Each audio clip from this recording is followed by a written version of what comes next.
अरे हे फोन का नाही उचलत आहे? किती फोन केले हिला.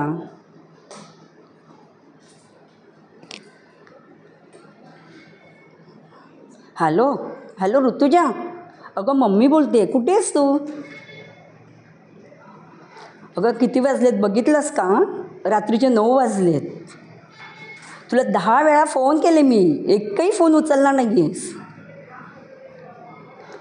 अगं पण हो, तू काल काय म्हणालीस, मम्मा मला उद्यापासून नाही होणार उशीर ना. मग आज काय? पप्पा मला सारखे विचारत आहेत, काय सांगायचं मी त्यांना? नाही नाही, तुला असा जर रोज उशीर होणार असेल ना तर तुझे ॲक्टिंग बिक्टिंग बंद कर.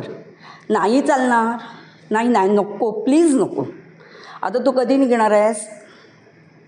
नाही नाही, आता तू निघ, मी थांबली आहे जेवायला तुझ्यासाठी. ओके, 5 मिनिटांत तिथेच. चालेल, मी वाट बघते आणि सांभाळून ये. चल बाय.